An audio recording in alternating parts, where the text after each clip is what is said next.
Hey, what's going on, peeps? It's your boy Matt here with Steven, and this is the Casual Smarks podcast. And on this edition of the podcast, we're going to be talking about NXT Smackdown. We're going to cover some news, and this is going to normally be our questions podcast. Now, we didn't announce that, so I have some questions for today, but throughout the week, the next week, if you guys want to send us in questions, we'll answer your questions, and this will be the podcast that we do so. Well, Matt, you started off the show by saying peeps, and I just want to let you know that Christian is long gone. He left the company for we didn't leave. He's on Totally Reeks of Awesomeness. Want to know the ratings for that show? Yeah, remember he was just injured, and they just kind of threw him under the bus. Like, you don't even know that. So you're suing me? He doesn't wrestle. So you're suing me for gimmick infringement? Yes. Yeah, you know what? Christian was a great guy, great wrestler. Kind of sad. 8 months with Alberto. How they treated him, the WWE, I think, especially after Edge was forced to retire, they could have made him into a huge star. Okay. But it's totally backwards on my screen. I don't know about for the viewers, but tell them about it. That's our Twitter handle. So if you can read it straight, that is at Casual Smarks. CASUALSMARKS. That's our Twitter account. Go ahead and follow us on there. And actually, that's where we want you, either there or in the YouTube comment section. Send us your question. I'm going to try to wear a new shirt every podcast. So this time I got that Ultimate Warrior shirt. You got that Liger. Jushin Thunder Liger. Wrestling Crate. Oh, this was a Wrestling Crate shirt. Yes, I did not go out of my way to buy a Man, what if they sponsored us? So that'd be pretty dope. You know, I just think they're a great product. That's all. And actually, just full disclaimer, we are not sponsored by anyone yet. We only have 6 subscribers as of right now, so we do not have any sponsors. Hey, but anyways, we're going to start off reviewing NXT. And NXT, I thought this week was a pretty good show. We're gonna we'll give you my opinions on it a little bit afterwards. But yeah, I mean, very eventful in my opinion. Yeah, well, I mean, Raw was okay. But we start off with a Sami Zayn promo and some huge news. Well, first off, Sami Zayn came out to his usual great Full Sail pop. Less of a pop more of a pop than what he's been getting on the main roster as of late. But to be fair, they haven't really been putting him in any exciting matches. Yeah, no. Oh yeah, go ahead. Go ahead. What you're gonna say? Well, you see, what I did right there was a Sami Zayn shoulder taunt, and every time he does that, I think he's gonna tear his rotator cuff again. So that's why. Oh my god, I die a little bit on the inside. Yeah, it's scary. I know that's part of his thing, but. I know. I mean, we're kind of getting off topic, but all I want to say is I like him doing it. It just scares me every time he does it. So I'm kind of torn. But yeah, no, Sami Zayn came out and he talked about how he and Samoa Joe had an hour-long war. The match could have gone either way. And then he basically goes into talking about how, hey, you know, even though I fell, I was on the bad side of that match. I didn't end up winning that match. I still think I deserve a good match at Takeover Dallas. To which Regal comes out. William Regal, love his theme music. He comes out, even though it's heel theme music, and he's a face announcer. So I think that's kind of they don't got time to make not announcer, but general manager. The general manager of NXT. Come on. Very true, and he's also the Regal theme song. And it's his theme song. I mean, by now it's like changing like the Undertaker's theme song. I mean, I know they changed it a few times during his career, but now you have to go with the same thing. Are you comparing theme songs with the Undertaker? I take that back though. Because at WrestleMania 28, he came out to some Johnny Cash, and that was dope. That was dope. He needs to come out with the Ministry theme song. I would just cry. It's just listen to it. It's such a better song. I know. I love the Ministry theme song. But yeah, Regal comes out, and we get huge news. At Takeover Dallas, Sami Zayn will be facing off against Shinsuke Nakamura in Shinsuke Nakamura's debut match in NXT. But yeah, no, definitely. Dude. Or not, why? Shinsuke Nakamura in his debut match on NXT. What are your thoughts? I mean, God. I mean, I'm repping the New Japan right now. I've only seen one Shinsuke Nakamura match, and it was great. I mean, JR was also calling that match against Goto. But, so yeah, man, excited to see. So the only Shinsuke Nakamura match you saw was a week ago on a TV show that of a match that happened a year ago. Yes. Okay. Well, anyways, for someone who's seen more of Shinsuke, I'm super excited. This guy has the it factor. He has the charisma. He has everything it takes to make it in the WWE. Even if he doesn't know how to speak English, this guy is a bona fide star. And I'm just so excited to see this guy. It's going to be a great match. I mean, the only thing that kind of stinks about it is that it's kind of, predictable. He's going to go over, but whatever. You know what I mean? It's still going to be fun to watch. And they might do something. Unless they like, I'm done. I'm not going to speculate the Balor Club or anything like that. No, I'm done. Not in that match. Are you kidding me? No, not in that match. But yeah, the crowd goes nuts in response to this announcement. I mean, like I said, like Steven said, Shinsuke Nakamura gets on the big screen, talks about how he's going to face him at Dallas, and he better be ready. And the crowd's chanting like, "No effing way!" Holy, shit. And I think I'm allowed to say shit on this podcast. Holy shit. Just, they were going nuts. So I thought it was pretty crazy, and I'm excited to see. Also, Matt, looks like you got a new camera there. Looking mighty clear compared to my microwave. I did get a new camera. eBay has some good deals on some good equipment. I would implore all of you guys to if you guys are trying to get into this sort of thing, go on eBay and you can get some good deals on some good stuff. So I'm still using the gaming headset, which is not a bad thing. This headset's dope, by the way. I love this headset. But he has the professional mic. I'll get one of those eventually. I'm looking at a few mics. But moving forward, we have Zack Ryder and Moho Rawley versus the Jobbers. That's all I have on my sheet. Is yeah, the I Jobbers. have nothing for this match. Do you have the team name by chance? It's not. I don't even think it's a team name. It doesn't even say that on the website. The only thing I could take from this match is I love the smoke coming down on the ring for the Hype Bros. Just makes it loud, and then you just got smoke. Hype. Pretty cool. It was an obvious. It wasn't really like a nail biting match. Angelo Dawkins and Kenneth Crawford, by the way, those are their names. Thank you. Okay.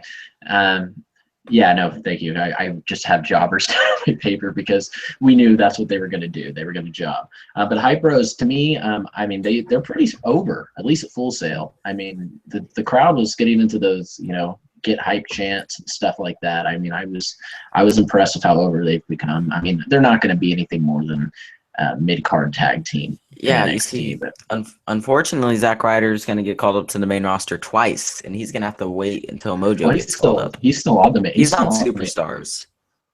He wrestled on Raw a couple weeks ago. It's just, but I mean, come on. Nah, he's just a tween. He's literally a tweener. He's in between main roster and NXT. He goes. They won by the Rough Rider in this match. The one from the top rope. So love sick. that move. He gets air every time.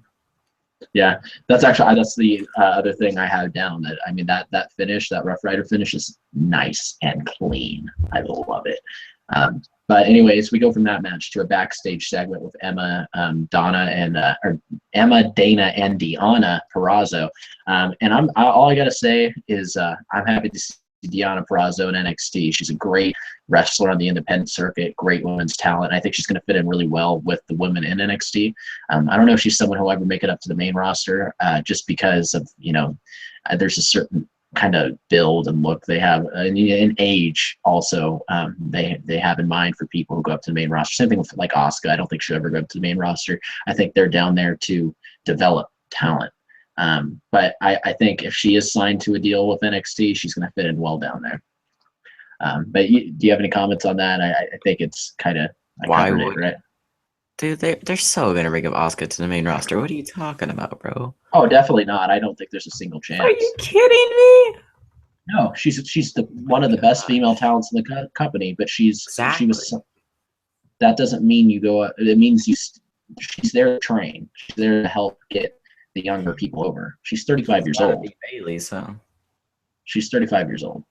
Yeah, she's gonna be Bailey. That's your opinion. I don't know if she's going to beat Bailey. If she does, Bailey's moving up to the main roster for sure. Exactly. But moving forward, we have that segment, build some heat into a match between Deonna Purrazzo and Emma. And speaking of calling people up to the main roster, Emma, She was up in the main roster for a while with Santino, and that was doomed to fail. Doomed to fail. Plus, her gimmick was cheesy. She was going out doing that. Don't mention that. Well, no, it's not her fault. She was doomed to fail because of the way they booked her. In interviews, she's always like, "Yeah, that's like the past." Let me tell you something though. Ever since she turned heel, her character's been completely reinvigorated. I mean, she is so much fun to watch now. Like, gosh, has a dope theme song, and dude, just all together, like, I just love her gimmick now. I mean, she's a badass, and she's been having great matches with Asuka and house shows. She's gonna face Asuka next week on the main show. Dude, that's gonna be some shit. I'm excited. I'm excited to see that match. Gonna be some shit, man. That sucks. Yeah, but she definitely. Well, you know what I mean. It's gonna be shit. But no, dude, I think if she gets a fair chance when she gets called back up again, like if she gets called up with this gimmick, she could be right at the top of the division with Charlotte, Sasha, Becky, Bailey. I mean, she's around the same age. I think. I'm pretty sure. Or she might be in her late 20s, mid to late 20s. But well, Becky and Charlotte are in their late 20s too. Sasha's the only one. Sasha and Bailey are the only ones who are in their early 20s.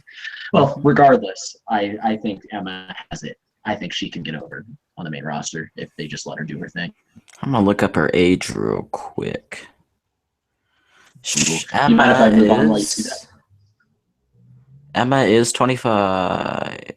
20. Oh yeah, she has a good. Because here's the problem with the WWE. They have like a. No, she's 27. 27? That's fine. Here's the problem with the WWE. They have a really they're kind of age discriminatory against women. Yeah, I mean, unless you're Mae Young. Yeah, but they have Natalia and the Bellas and Eva Marie. And True. Eva's like a kid. I think she might be 31 now. I know she's at least 30. I don't know. Yeah, I bet she's like 30. But but here's the thing. The only workers you see working past their 30s are ones that are like super duper like mega hot. Yeah, the only ones that keep working are if you're married to Daniel Bryan or John Cena. True. And Eva Marie, I don't see it with the. Okay, I don't want to get into a conversation about looks. This isn't what this podcast is about. I will make one comment about Eva Marie. Besides my general disdain for that woman, I don't even think she's that good looking. I know a lot of people disagree with me. I think she looks weird, but that's all I'm gonna say. I'm not gonna get into it. That's just not my personal preference. Yeah. Anyways, moving on. So yeah, basically Emma wins this match with the Emma lock. I love her. I don't know how she gets so much torque on that. Like she really bridges up. Like a lot of Scarlett has a bridge move. Like that takes work. It does. Also, she does the Emma illusion on the ropes. And the thing about that move is it can only go for less than 5 seconds. It can go for 4 seconds at the most. Otherwise, she's going to get disqualified. Yeah, very true. It does look cool, though. I mean, it's not like they'd be having no disqualification women's matches either, where she can do it for more than 5 seconds. So, yeah, Deonna taps out. Emma wins. Next up, we have Tommaso Ciampa versus Randy Orton. Jesse Sorensen. Jesse Sorensen. And I'm wondering if Sorensen has signed a deal with NXT. I mean, all he does is job, so. Well, I mean, the Drifter jobbed at one point. I was watching old NXTs, and he jobbed. I think last time I checked, he hasn't. Jordan and Gable, right when they first became a tag team, Drifter jobbed. Yeah. Well, I think last time I checked, he hasn't. But I mean, even Ciampa jobbed out for a little bit. I don't think Ciampa signed either. In fact, that's what I was going to get to. If Ciampa isn't already signed with NXT, then I mean, it's obvious that he's going to, or I have a feeling he's going to have a nice little run with the promotion because he's been going over. I mean, they don't. If you don't have a deal, they don't let you go over as much as they've let him go over. He's been beating jobbers on television. He's been, doing events for them. Like he was at the Arnold Classic signing autographs. He's been doing live events like house shows.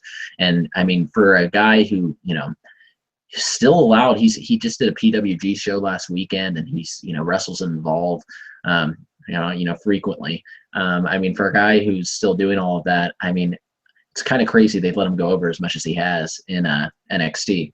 So I have a feeling if he hasn't signed a deal as of now, I think he's going to sign a long-term deal pretty soon. But I was going to ask you, if he does end up signing with NXT full time, do you ever see him getting a title run like in the future, like, or at least not a title run, but down the line?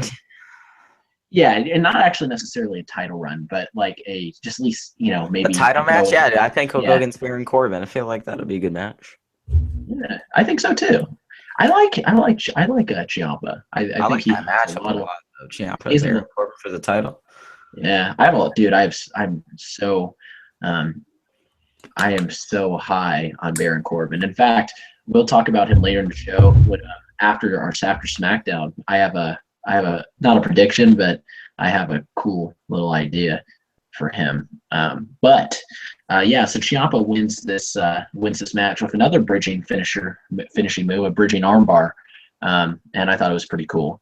Anyways, moving on, we have I think it's our co-main event. It's Bayley and Asuka versus Eva Marie and Nia Jax. And okay, can I just say something really quick? They buried Eva. Can I tell you something really quick?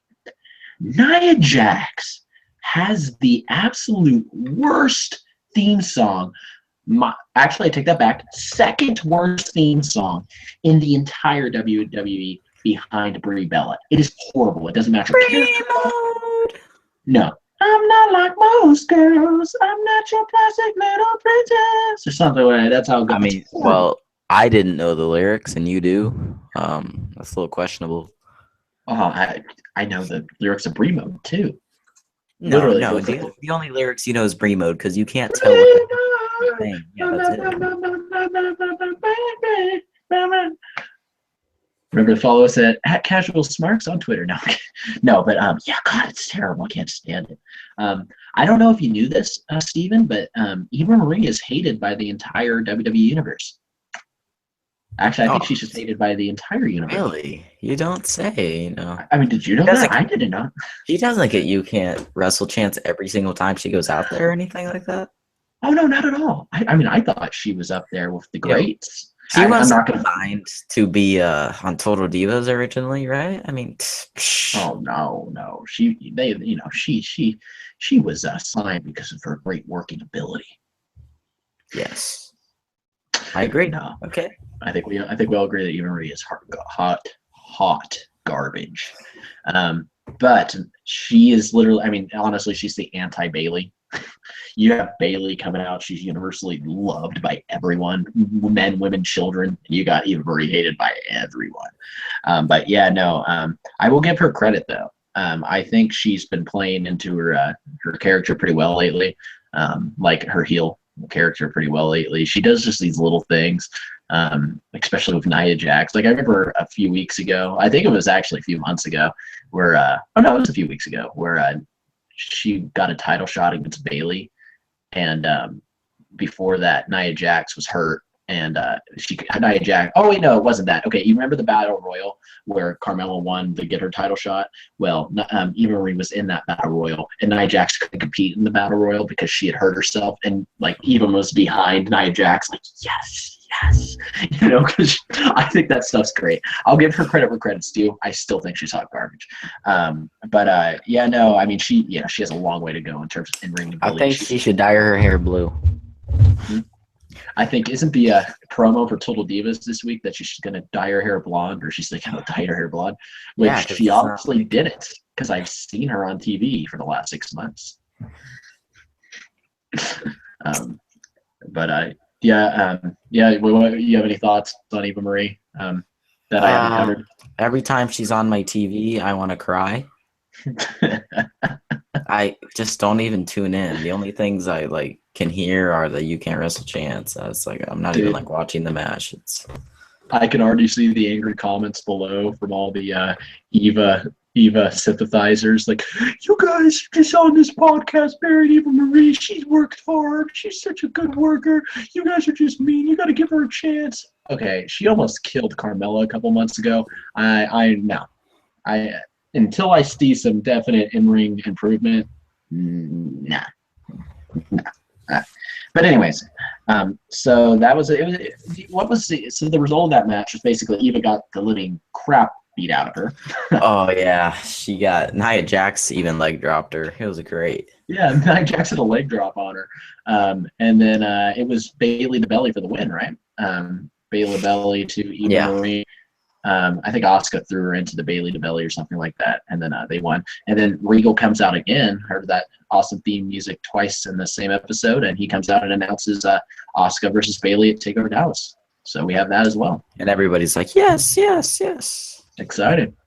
And by the way, I'm talking about all these matches being announced right now.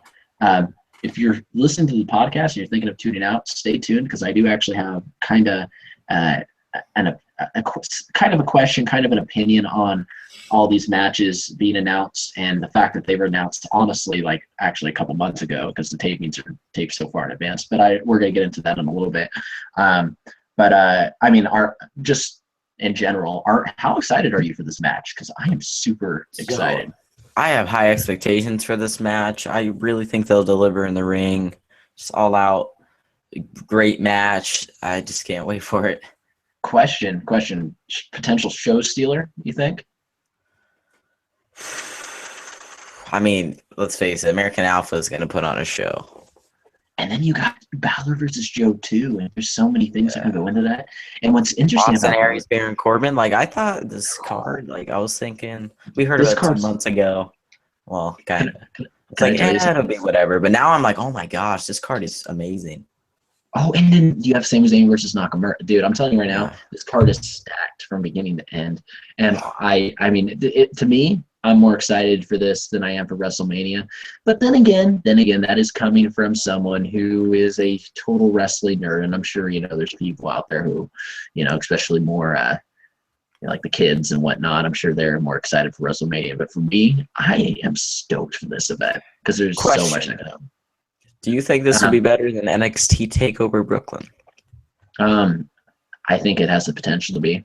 I think NXT Takeover Brooklyn has a lot to live up to, and I honestly think, and I think Pro Wrestling Illustrated agreed with me. I honestly think that Sasha versus Bailey, the first Sasha versus Bailey, actually I think they named the second Sasha versus Bailey, but regardless, a lot of websites and a lot of actually respected pro wrestling magazine publications said that was the match of the year, and I agreed. I gave that match 4.5 stars. There's like 1 or 2 errors in that match, but the story behind it, and God, I love that match. It's something you don't get in a lot of matches. Oh my God, that was a bunch of filler. Yeah, WWE.com, at like the end of 2015, they did their best matches of the year, and they had that at number 2 because they could have an NXT match outlasting the Cena Lesnar. Right, or Rollins match. I watched that match. It was a good match, but come on, that Sasha Bailey one was so much better. Yeah, in my opinion. I mean, they're not going to have NXT show up at the main roster no matter what. At least officially on a website article. Heck no, they won't ever. No, I mean, maybe when it comes to women's wrestling, but they won't do it for the they'll never put Sasha and Bailey over Cena and Lesnar for that matter. Bailey is the girl Cena. But I was going to ask you just really quick, who do you think is going to win that match? Bailey versus Asuka? Man, I'm going Asuka. She's had the title for a while. Bailey is more than ready to go up to the main roster. So, yeah, I mean, honestly, I'm leaning towards Asuka too. If Bailey loses this match, she's definitely going up to the main roster. Problem with that, though, is that you take Bailey out, then who's the baby face to step into her role?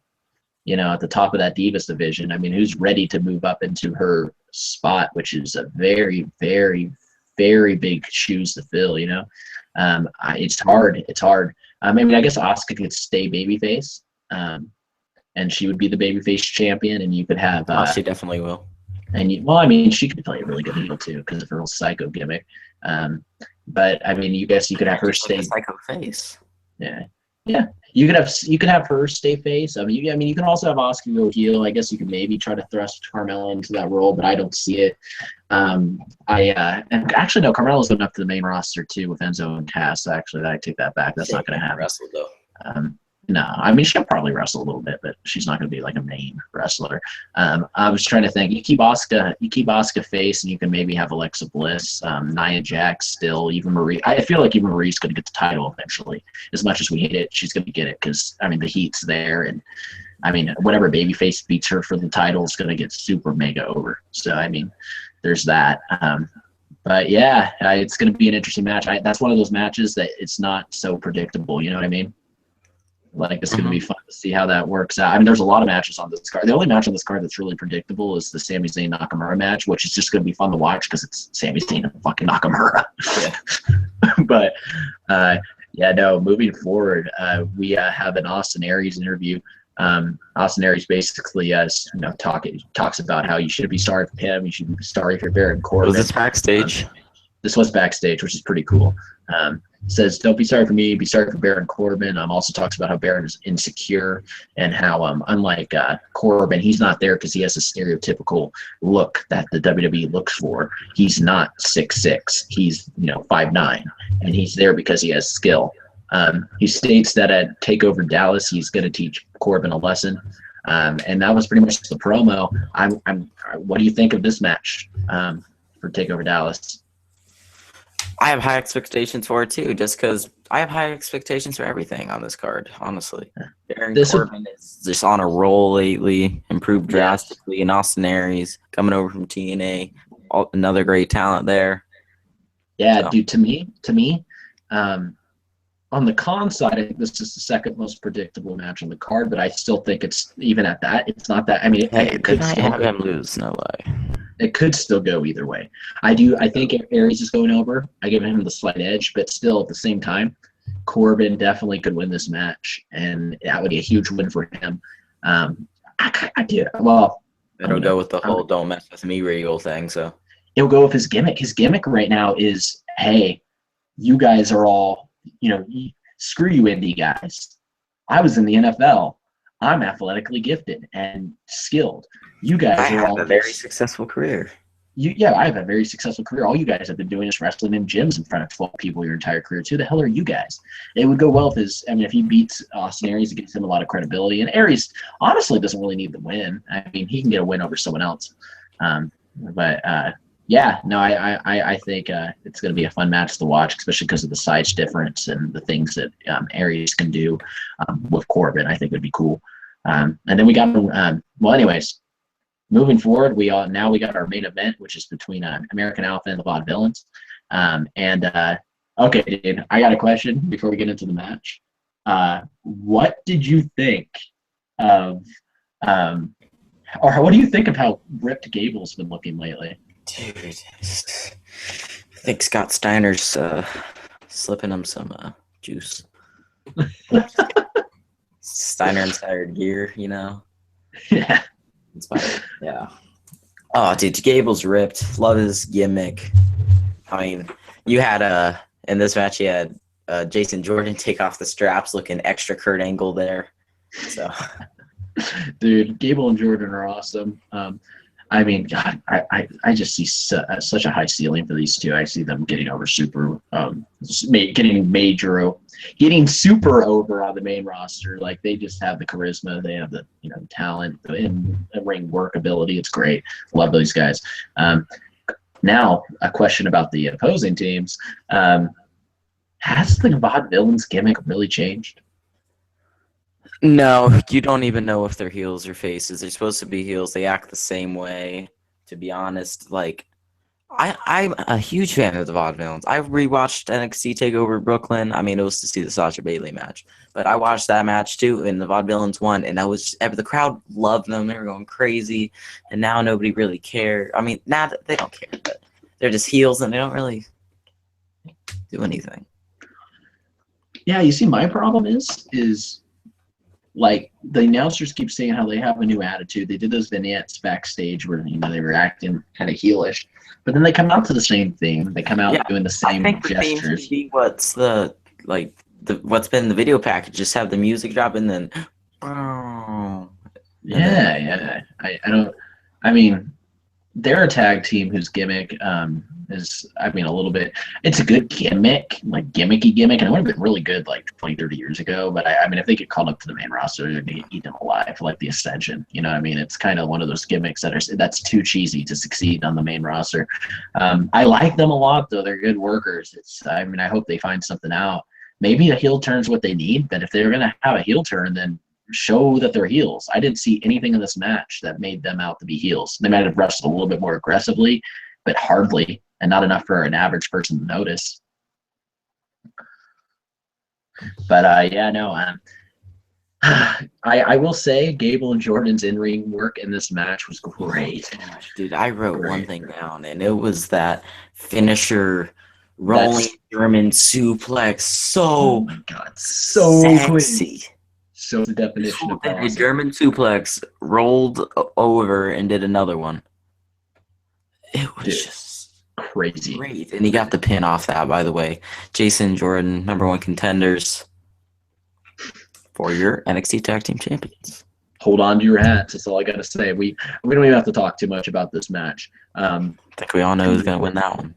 That's actually, you know what? I take that back. What I said earlier about Austin Aries versus Corbin being the second most predictable match. This is predictable. I don't care if it's predictable. You know why? Because this is gonna be fucking awesome. You see that match with the Revival against Enzo and Cass at Roadblock? Now against American Alpha in front of a WrestleMania-esque crowd because it's WrestleMania weekend. It's gonna be insane. I'm super excited. It's gonna be a great match. I mean, yeah, I'm gonna be happy to see American Alpha, leave that event with the titles. Even if I kind of have a feeling it's gonna happen in advance, I do not care one little bit. I apologize for the quality, guys. It is looking bad. Like, I'm looking at it on YouTube right now. Like, I have it in 720. It does not look good. Is it like terrible bad? It's like terrible bad. I mean, it looks good on my computer, but it looks bad on my computer. Oh man. Well, maybe that's maybe once it renders, it'll be a little bit better. Sorry if it is bad though, guys. We try our best to have high quality podcasts, and we'll work on those issues as we can. Anyways, so that's NXT for you. It was a very eventful show. I mean, I guess I'll give it a rating. I gave it a 7 out of 10. I thought it was a good show. And it would have been a great show if all this news of all these matches wasn't already, released a couple months ago. I think that's one thing that really hurts NXT is the fact that they tape so far in advance, especially these tapings. These were all taped in January. Like, they usually tape a month in advance, and that's fine. You had this stuff out in the open for damn near 3 months. You know what I mean? That's one thing I don't like, but I mean, I still enjoyed watching the show. It's so much more well paced than Raw. I mean, Raw and SmackDown NXT and SmackDown are a lot better paced than Raw. I mean, don't get me wrong, 3 hours has something to do with that, but I'm just saying.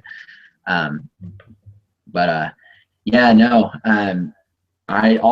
So I do have a question coming out of this show. Actually, that's what I was going to ask you about.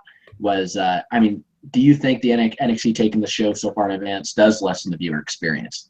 Because on the wrestling websites, it's kind of different articles will kind of tell you about what's going to happen later. Like, even if it's not a spoiler article, and you hear it on podcasts and. You hear it on podcasts, you hear it in the comment sections and everything. It just, definitely. So that's NXT, and we're gonna move on to SmackDown. Yeah, I was gonna give it a rating of 3.9 out of 5. Oh, okay, going out of 5. I'm not giving it the 4 because. Well, to me, 1 is poor, 5 is average, and 10 is perfect. Yeah. 6 would be slightly above average. I think 7's good. So. I really don't know why. Do I look fine on your thing? You look great. I mean, you were cutting out a little bit. Video quality wise, like the camera? Camera wise, you were looking okay. Now you're looking okay. Your camera's looking fuzzy. My camera's looking fuzzy? Well, like, it's looking high quality, but it's not. Okay. Anyway. All right. Moving on to SmackDown. It hurts me to go back into WWE because I love NXT so much. And sometimes WWE can be depressing. Hey, SmackDown's 2 hours. And actually, I say I'm depressed, but I will say I have been enjoying SmackDown for the last month. Actually, I've been enjoying it since it moved to the USA. Oh, yeah, it's been better at Raw almost every week. Definitely has been. We started off with a Roman Reigns promo, and he walked down the ramp, which is, I guess that's what they're going to be doing with him now. I guess they honestly should, because I have a feeling if they have him walk down the crowd at WrestleMania. Hey, man, they're teasing that heel turn. I don't think that's teasing the heel turn. I think that's keeping his safety, because you know what I mean? He's going down through the crowd. You do that at WrestleMania, you got a huge stadium, and I'm telling you right now, you got some drunk fans by the main event. Especially because they hate him. I mean, he did it last year. But I'm just saying, keep him safe. And I honestly thought that was so cheesy. I hate that he has the Shield's gimmick, and I hate that he walks through the crowd like the Shield. Like he was literally just complete Shield ripoff. There's Strowman Reigns, everyone. I photoshopped that. You know, get that out of your eyes or head. Have fun with that. I'm gonna post that to our Twitter later. Yeah. Steven, you want to plug our Twitter again? Strowman Reigns. Yeah, guys, so check out this Casual Smart Twitter. He live tweets during the show. You can send questions there, and we will answer them live on the podcast. And in case that is backwards, that is CASUALSMARKS at sign before that. So Roman Reigns comes out through the entranceway, which is different. He gets a promo, and basically, it was really short and to the point. I think that's what you got to do. I don't remember anything from it. I don't either. It wasn't really. I mean, I think it was just basically like, hey, there was one really good line in the promo where he was talking about how he didn't write it. Of course, and that's the problem with him. By the way, he comes off when he speaks, he sounds so scripted. But I did like the line where he said, hey, I'm in your building, I'm in your ring, and hell, I'm going to go backstage and eat your catering. And then I'm going to kick your ass. I thought it was a good line. Oh, yeah. I don't think he delivered it well, but I thought it was a good line nonetheless. That's my problem with him. He really does come off really scripted in his promos. That was pretty much all there was to that. It was like go ahead. Talk about how he got booed out of the building and Smike down. What is? Oh my God! Yeah, you're right. Smackdown. Typed it guys. Down. If you guys can, it's hard to find because WWE's been removing all these videos from YouTube. Well, because you're actually technically not supposed to record when you're in there. But there's so many videos in YouTube. And it's the same reason why they pipe in cheers for him. They don't want people knowing how bad of a reaction he's getting. And I mean, even at like when we watch Raw live, you can hear the boost, but they turn down the crowd volume. It's not as loud as it is while you're there.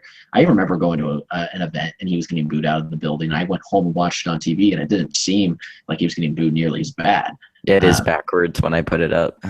Yeah, no, but yeah, no, they're protecting him. I mean, they're protecting him that way. It's not really working. If you guys can go, it's not really on YouTube. Just Google it. You might find it on Dailymotion or Vimeo or Vimeo. I don't know how to pronounce that.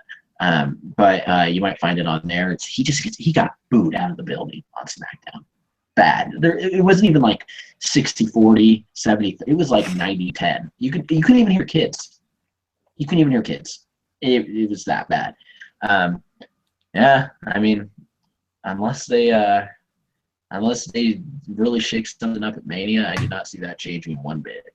And I think we all are in agreement that he needs a heel turn. Would you agree with me on that? Oh yeah, it actually fit what the crowd's giving him. Boost. And also, when you're a heel, it also, I mean, if we had a double turn, him turning heel, Triple H turning face, it would fit what Triple H has been doing for the last 2-3 months because he's been playing a complete face. It makes sense with this authority thing, and you can turn Shane McMahon heel. I've heard a lot of different scenarios. Oh, hey, I don't want to. You can never have the face general manager.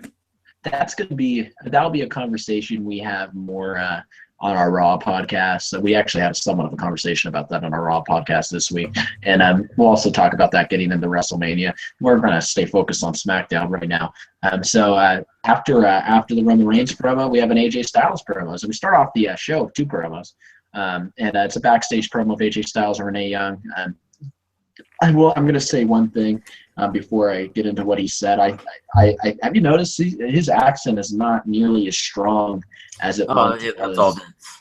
Yeah, I think he's been working on it. I think it's a good thing. I mean, I personally didn't mind the accent, but I think that him working on the accent and kind of getting rid of it, at least or not making it or as noticeable, I think that's going to help him with the upper management, because upper management of WWE does not like people with Southern accents. And don't go with me with Stone Cold and JBL. They were Texans. That's a different thing. AJ Styles is from Georgia. That's a different accent. Yeah, no. So basically, AJ Styles talks about how Owens reminds him of Jericho because Owens is a jackass. That's actually after Owens interrupted, by the way, obviously. And I think Owens had a really good line in this. He says that AJ Styles and Renee Young have the same haircut. Oh, that's funny. Who he was referring it to, Renee? I thought it was like to Jericho. I was like, what? That doesn't make sense. Okay, no, he was talking about Renee. It was pretty funny. That is funny. And we're going to talk about the match later. I have a kind of a opinion on this, and I'm going to ask you about what you think about them giving the matches away for free. But we'll get to that when we get to the main event. So then we get to our first match of the night, which is Ziggler versus The Miz. And okay, I have nothing on this match because it was really filler. But I will say one thing. We watched this entire match from start to finish. Sometimes we'll fast forward through SmackDown matches. We actually watched this match. And the reason I bring that up is because I wouldn't have watched this match if it weren't for Mauro Ranallo commentating it. He makes matches like this watchable, even when there's no stakes. And if Michael Cole and JBL were announcing this, Steph just instant fast forward. But Mauro's voice is just so. Did you notice? By the way, I think we talked about this before. Jerry the King Lawler is calling Mauro MR now. Yeah, I don't think it flows as well as JR. Definitely doesn't. I think it's funny though. I think it's funny. It was a nothing match, and Dolph actually won with his super kick. So for once, the super kick actually led to a finish in the WWE. That was surprising. Thank you, Shawn Michaels. But then we have another kind of nothing segment, but it's Kalisto, and Kalisto cuts a promo. It's one of his, he didn't mention Rey Mysterio this time. There was no Rey Mysterio. But I mean, it was pretty bland. And that's all I'm going to say about this, because I could really give negative shit about him and Ryback. I'm going to tell you right now, I do not care about this match whatsoever, and I don't want to talk about it. So I agree. All right, cool. But yeah, no. So side note after all this, by the way, I'm gonna say something. In this show, there was a really nice mix of backstage segments and promos and stuff. Like, I mean, like, you didn't just go from match to match to match to match to match. You had a match, and you had a backstage segment, and you had Dean Ambrose out in the wilderness somewhere. Dean Ambrose was great tonight. Oh, yeah. I mean, there's just so much stuff going on, and I wish they paced Raw more like this, because on Raw sometimes they get really stuck with, big promo. Shirt. Sorry to take away from it, but that is such a cool shirt. It's clean, right? I know. Sorry that my quality's so bad, guys. I think I'm using a cruddy laptop right now as opposed to my normal setup, and I think if we were on the Mac, it'd be a little bit better. I might move the Mac up here next podcast if I can get that arranged. But definitely. I like the pacing of the show a lot better. I think it flows a lot better than Raw.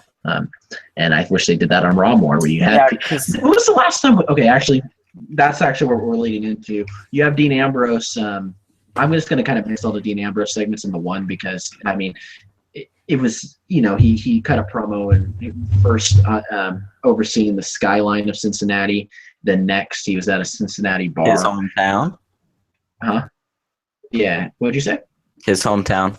His hometown of Cincinnati, and it cut a couple good promos about his match with Brock Lesnar, and about his ties to Cincinnati. Yeah, and he called out Brock since he is supposed to be on SmackDown next week. Yes, and that's I was leading into that. He announced that. Well, that's later in the show. He didn't actually bring up Brock until the segment with the Social Outcast. Yeah, but no, you're good. No worries. I mean, people know, they watch SmackDown. I mean, yeah, we do learn later in the show that Brock Lesnar's gonna be on SmackDown next week, so that should be fun to watch.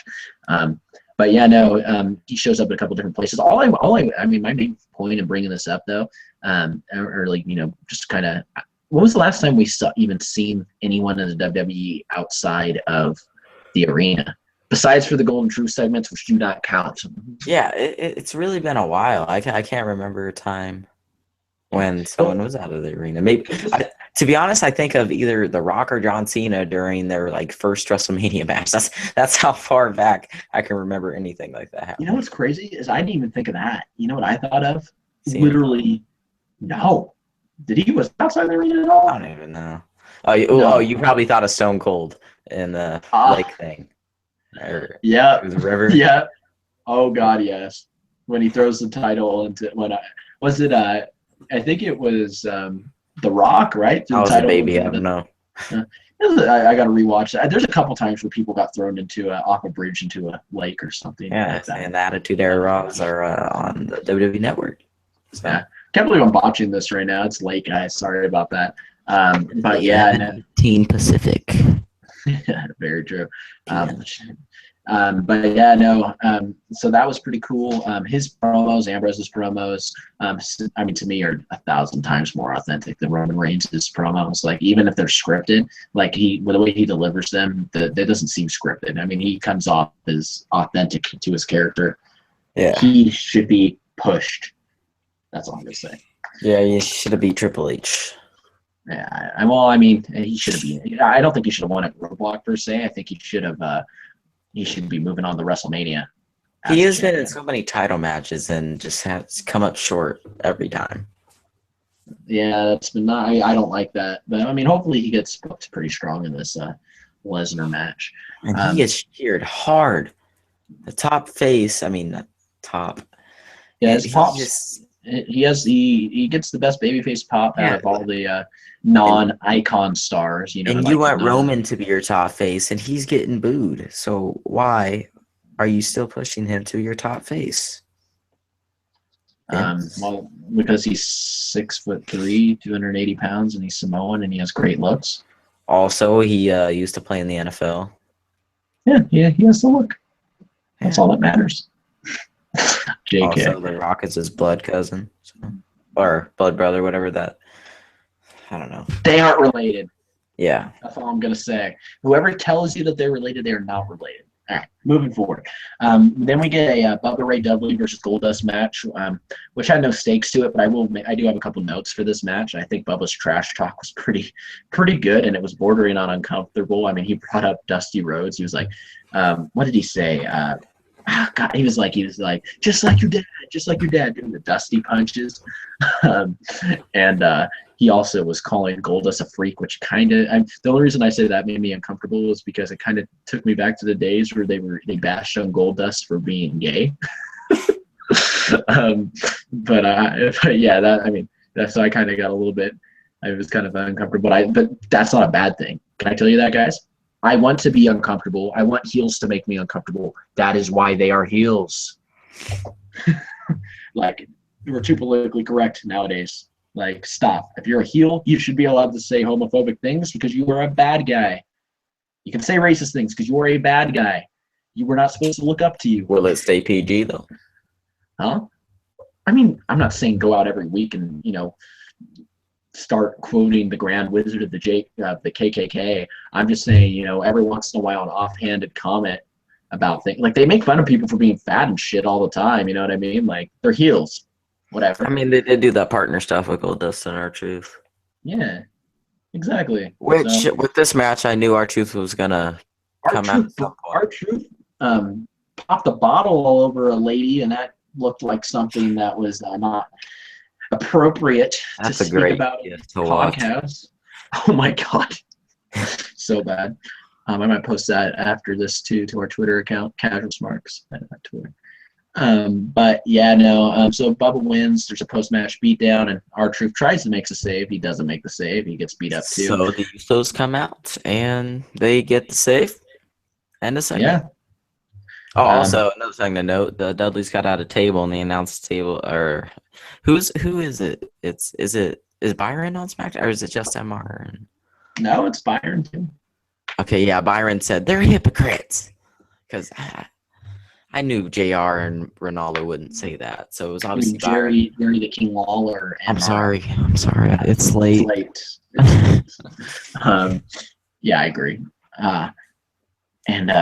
Yeah, no, I mean, the only thing I'm going to ask is, do you think that possibly Golden Truth gets added to this pointless match?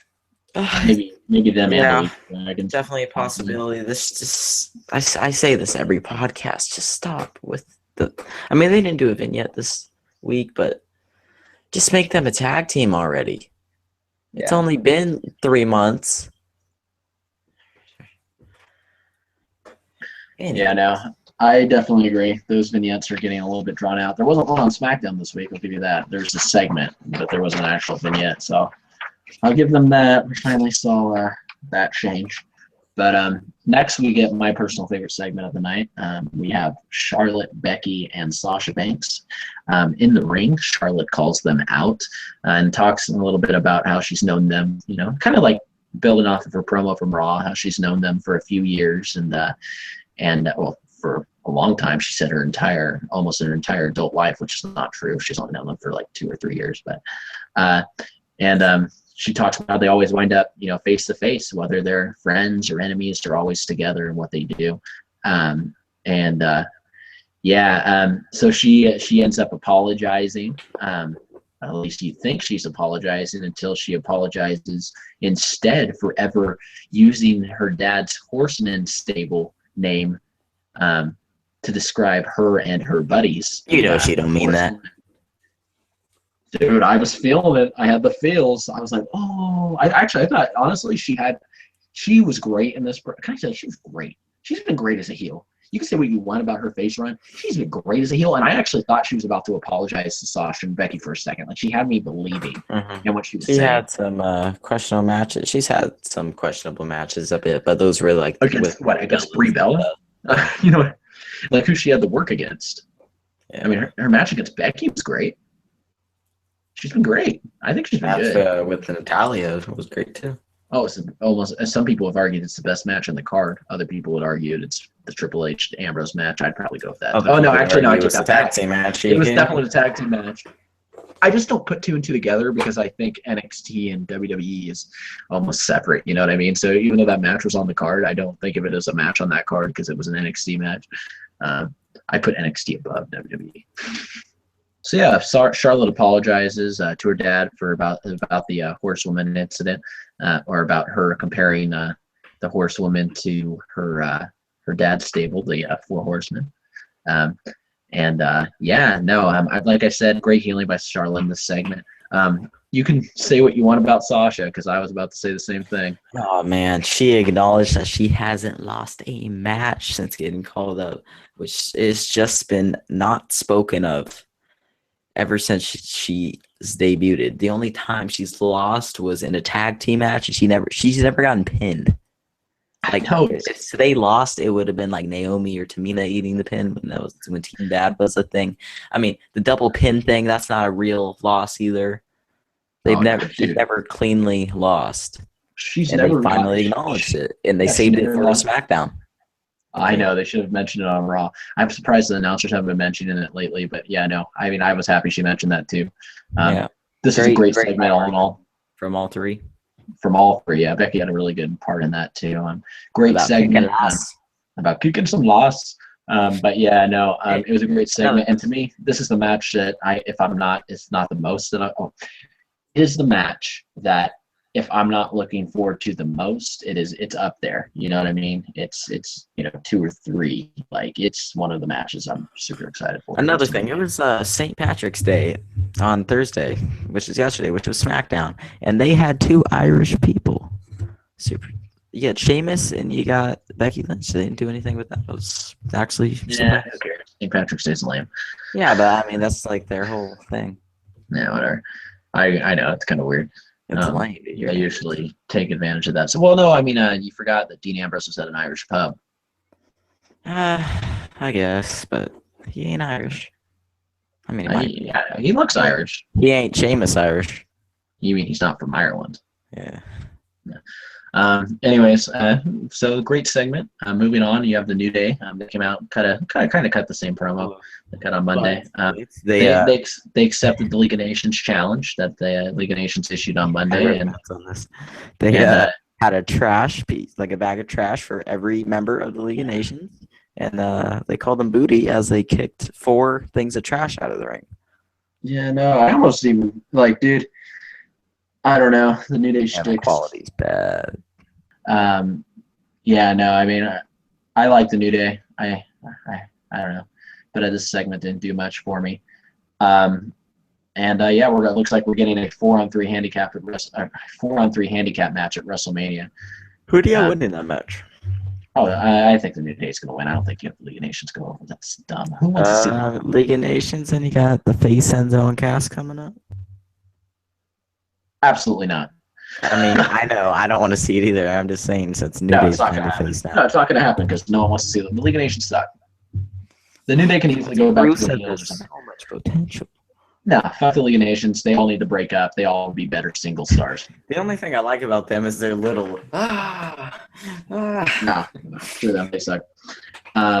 Anyways, then we have a Social Outcast Ambrose promo.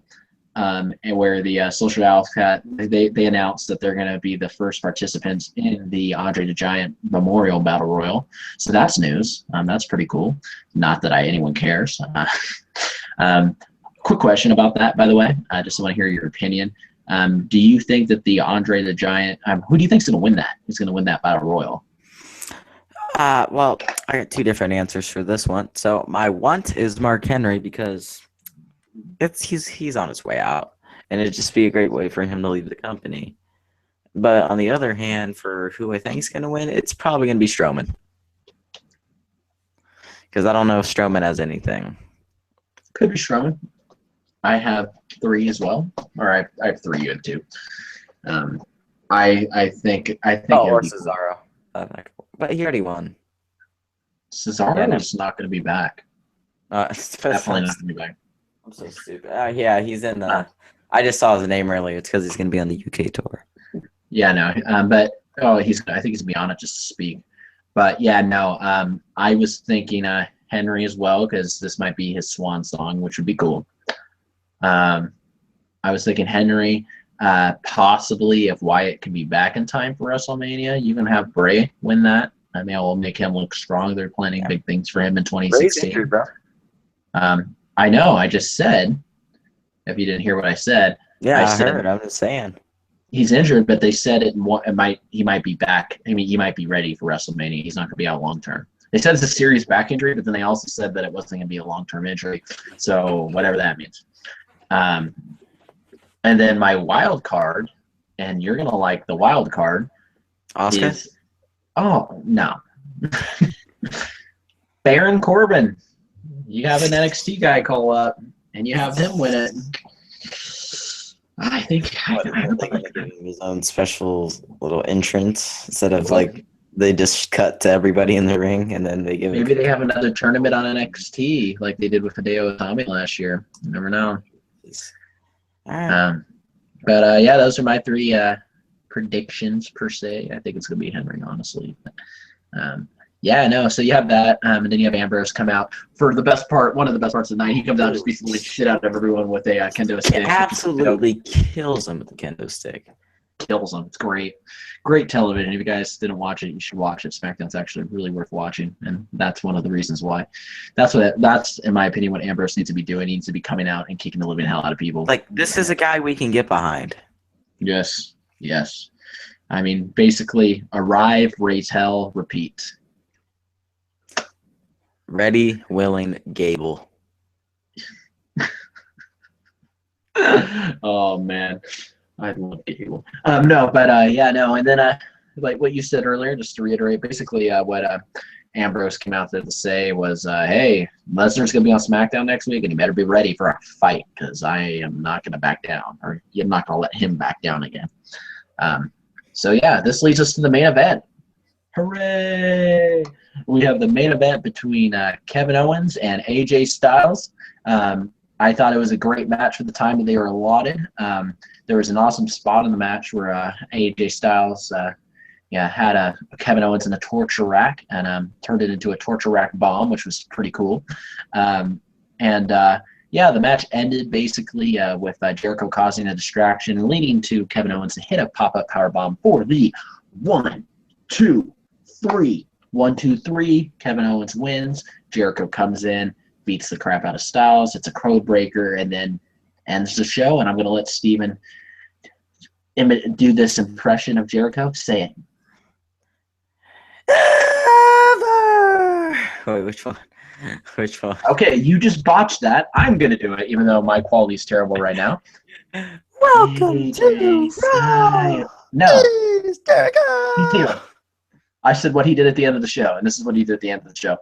AJ Styles. Oh, yeah, I remember what I was going to say. Raiders went up to Jericho like, yo, just go out there, code breaker AJ, and just say AJ Styles about the 30,000 times so the crowd. God damn it.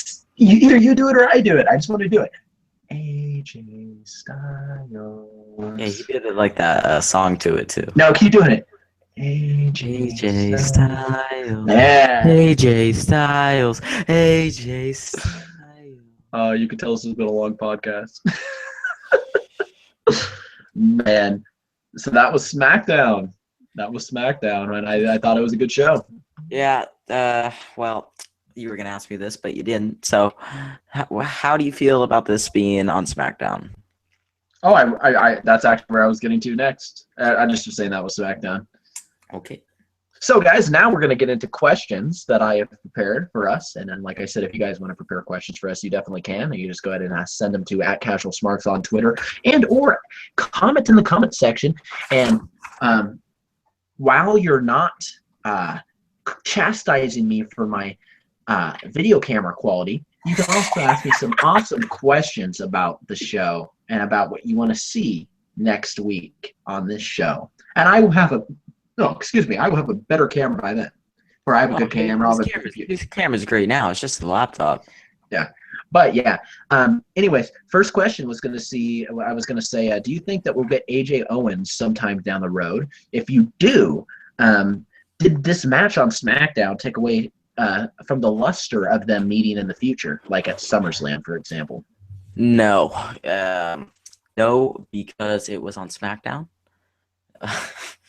I don't know. I just feel like we won't really remember it. You're absolutely right. I think also, it was kind of it was predictable that Jericho was going to come out and interfere. I didn't really expect Kevin Owens to get a pin here, but I think they'll have a match at like one of the middle pay-per-views from like not SummerSlam, but just like in between there from WrestleMania to SummerSlam. I think they'll have one of those matches, maybe Extreme Rules. I don't know, but yeah, I don't think it takes it away at all. Me neither. I think that once like you said, it was a match on SmackDown. It wasn't even a full match. It was like a 9-minute match, and it was a match that was not that did not finish in a clean fashion. It was a disqualification. I want to see more of them actually after watching that match. And once again, people are just going to forget about it. I mean, yes, the criticism is that the WWE doesn't save enough first time matchups for pay-per-view. But honestly, they could probably bill it as a first time matchup in August, and no one would remember this. I mean, it is, you know what I mean? Who cares? I didn't have too much of a problem with this. I have a problem with them doing that too often, and if they draw it out, like if it's on again on Raw, and then it's on again the next week, like that's when it gets. But this was harmless, especially because it was on the B show. I agree with what you said. Kind of going off of what we said earlier, moving forward about Bray Wyatt, and I was talking about him maybe being in the Battle Royal. I was going to ask you, with him being injured with his back injury, do you see him maybe coming back at WrestleMania 32, or do you think it's... Yeah, I don't think he'll have like a match or anything, but if the Wyatt family come out during like the Shane match or something like that, I can definitely see that. Yeah, he'll definitely come out. Like he's not gonna wrestle. Yeah, really. Yeah, he's definitely. He can't wrestle because who are you going to put him with? Exactly, like that's no picture. And the card is stacked right now with a bunch of crappy matches and a couple good matches too. But like you have Usos, Dudleys, you have the Battle Royal, you have the Battle Royal, you have the Bellas versus Team Bad and Lana. Well, not the Bellas, Brie and. You see, the match I'm really excited about on this show is the Usos versus the Dudleys. Like, I am just dying to see this match. Aren't we all? But no, you have those matches. You have obviously the Shane Undertaker. You have the main event Roman Triple H, and you have the Divas Triple Threat. I mean, there's a lot of stuff going on this card. Plus, they're going to probably have a promo. Plus, Shawn Michaels is supposed to figure in somewhere, and Mick Foley, and The Rock, and Stone Cold. I don't see any room for the Wyatts at all on this card. Oh, Brock Lesnar, Dean Ambrose. Forgot about that. There's that too. No room on this card for Bray Wyatt. So unless he gets involved in one of the matches, which I'm hoping he will, if he's healthy enough to take a bump. Moving forward,